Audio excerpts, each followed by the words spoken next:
नमस्कार दोस्तों, उम्मीद है आप सभी अच्छे होंगे। आज की इस वीडियो में हम बात करेंगे what are the 5 mistakes you should avoid while preparing for your CLAT exam in the last 10 days. देखो क्या होता है ना, बहुत सी ऐसी गलतियां होती हैं जो बच्चे लास्ट के 10 डेज में करते हैं, जिनके कारण उनका एग्जाम या तो रह जाता है या कुछ ना कुछ गलत हो ही जाता है।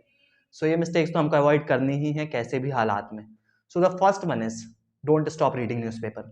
क्या होता है कि जो लास्ट के 10 डेज में बच्चों के अंदर 30 मार खान की चीज आ जाती है कि भाई मैंने तो रीड कर लिया the Hindu, the Indian express, अब तो अपना कोई माय का लाल कुछ नहीं हिला सकता। वो कंसोर्शियम है, कुछ भी हिला सकता है। तो बच के रहना। न्यूज़पेपर जो है आप अब तक जो भी पढ़ते आ रहे हो, the Hindu, financial times, Hindustan times, educational times या कोई भी टाइम्स हो, या फिर द इंडियन एक्सप्रेस, जो भी न्यूज़पेपर इंग्लिश का आप पढ़ते आ रहे हो, डोंट स्टॉप रीडिंग। और इसके साथ ही जो क्लैट जो है वास्ट और एक्सटेंसिव रीडिंग मांगता है क्लैट की, मतलब during exam. So make sure कि टाइम बाउंड मैनर में पढ़ रहे हो अब तक, और नहीं पढ़ रहे हो तो please do it as much as you can. और जैसे कि बहुत सारी वेबसाइट होती हैं, for an example like an American literature, down to earth, इन जगह से कुछ आर्टिकल्स को पढ़ो। बहुत ज़्यादा रिलेवेंस रखते हैं, क्लैट कुछ भी पूछ सकता है। It can ask you to biological diversity, it can ask you to Sudarshan Chakra, it can ask you anything about, कुछ भी पूछ सकता है। ये क्लैट है, ये कॉन्सोर्शियम है। सेकेंड मिस्टेक कौन सी है, I am wrote down, over dependency on current affairs. तो क्या होता है ना कि कुछ बच्चों, जब आप मॉक देते हो तो उसमें जो करंट अफेयर्स पूछा जाता है वो लास्ट या 1 या 2 मंथ्स का ही होता है मोस्टली, एज आई मैंने जो देखा है। तो उसमें क्या रहता है, आपके करंट अफेयर में मार्क्स तो आ जाते हैं, like you are scoring 27, 34, even 35, 30, sorry it's 30 this time, या सो 35, 30 मार्क्स और 25 मार्क्स। तो इस चीज़ को अवॉइड करना, ओवर डिपेंडेंसी मत रखना। कौन से 3 सेक्शन आपका बनाते हैं कि आप एनएलयू जा रहे हो या नहीं। The first is legal, the second is reading comprehension, the third is critical reasoning, not current affair. Current affair बेकार आएगा तो सबके लिए आएगा, अच्छा आएगा तो सबके लिए आएगा, मॉडरेट आएगा तो सबके लिए आएगा। मेक श्योर ओवर डिपेंडेंसी मत रखना करंट अफेयर पे, बहुत बड़ी मिस्टेक होती है। द थर्ड इज क्या है, डोंट अवॉइड मैथ सेक्शन। ये गलती मत करना। क्या होता है ना, समझना मेरी इस बात को, कि जब आप मैथ्स अटेम्प्ट करते हो ना, तो इट्स मीन लाइक वो गेम चेंजर है। वो बता देता है कि आप टॉप के एनएलयू जा रहे हो या नीचे के एनएलयू जा रहे हो, because a single marks is very much important. बहुत ज्यादा इंपॉर्टेंट रखता है एक नंबर। भाई एक नंबर पे 50 से 60 रैंक बदलती है, कई बार तो 100 भी बदल जाती है। तो मेक श्योर मैथ्स मत छोड़ना। हो सकता है भाई एक बार कोशिश तो करके देख लो, अभी पढ़ के देख लो, शायद से आपसे बन जाए। Just read the basic concept, just do some DIs यार। हो सकता है ना कि आपके 5 या 6 नंबर बढ़ जाएं। देखो हो सकता है कि 2 डीआई आ रहे हैं, एक इजी आ सकता है, यू कैन अटेम्प्ट इट यार, just give it time. What are the fourth mistake, what is the fourth mistake, strategize. Strategize किसको करना है, एग्जाम को स्ट्रेटेजाइज करना है, सीधी बात है।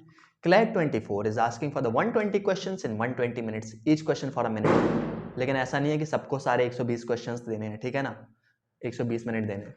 मैं लाइक फॉर एन एग्जांपल मेरे को दिख रहा है, पहले तो क्या करना कि शुरू के जो 5 मिनट है ना, उनमें पूरे जो एग्जाम है उसको एनालाइज कर लेना कि एक्चुअली क्वेश्चन क्या क्या है, कौन से फ्रेमिंग से आ रहे हैं, कौन सा उनका फील्ड है, और उसके बाद अटेम्प्ट करना। For an example, if I read the questions, if I analyse the whole exam in the 5 minutes, मुझे लग रहा है कि मेरे पास हाँ English section is easy for me, I can go for it, then I think that legal is, I can attempt legal, then I will go for legal.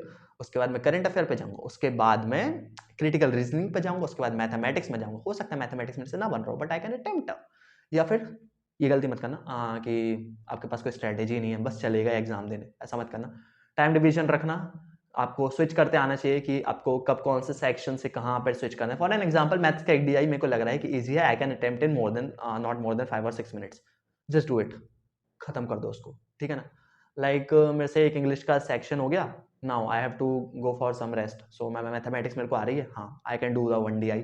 उसके बाद मैं स्विच करता हूँ अपने लीगल पे, उसके बाद I will go for the current affair, then I will go for the critical reasoning, then I will go for mathematics remaining DI, ठीक है ना। ऐसा कर सकते हो, स्ट्रेटेजाइज करके जाना एग्जाम में, ठीक है। Fifth one is and most important, panic मत करना। पैनिक क्यों नहीं करना, देखो बहुत सी चीज़ें ऐसी होती हैं, बहुत से ऐसे क्वेश्चंस होते हैं जो आपसे बन रहे हैं, बट जस्ट बिकॉज कि आपको लगता है आपके पास समय की कमी है, या फिर आप उसको अटेम्प्ट नहीं कर पा रहे हो, ऐसा मत सोचना। आपको लगता है ये क्वेश्चन आपसे बन रहे, जस्ट अटेम्प्ट इट। प्रेशर मत रखना दिमाग में। बहुत बार ऐसा होता है कि बच्चे गलतियाँ करते हैं इस चीज़ को, कि वो बहुत ज़्यादा प्रेशर ले लेते हैं कि भाई ये नहीं होगा तो क्या नहीं होगा। भाई CLAT is not the last exam, और ऐसा नहीं है कि आपसे नहीं होगा, इट्स नॉट दैट टफ, आप कर सकते हो उस चीज़ को, इसलिए आप यहाँ पे हो, आप अटेम्प्ट करने आए हो because you know that you have the calibre, you have the capability, you have the capacity to do and you can crack this exam, just go for it ना। एक बार अपने आपको मौका तो दे के देखो, हार मत मानना, घबराहट होती है, I know this thing very well, but still try कि थोड़ा मेडिटेट कर लो, अपने आप को शांत रखो, ज़्यादा कचड़ पचड़ मत करना, सेंटर पर जाके ज़्यादा बातें मत करना, it's last 10 days, make sure जो मिस्टेक्स मैंने आपको बताई आप उसको फॉलो करेंगे, ये मिस्टेक्स आप नहीं करेंगे। उम्मीद है ये वीडियो आपको पसंद आई होगी, और एक चीज़ और, इस वीडियो को बनाने में मैंने 25 से ज़्यादा शॉट लिए हैं, कुछ गलती होगी तो माफ़ करना, and hope you like this video, give a thumbs up, subscribe to this channel, share with best of yours and all those CLAT aspirants you know, because strategy video तो आने वाली है, क्योंकि मैं तो लाऊंगा, लास्ट 10 days बचे हैं। hope so you like, we'll see you again in the next video, तब तक के लिए bye bye, we'll see you, all the best।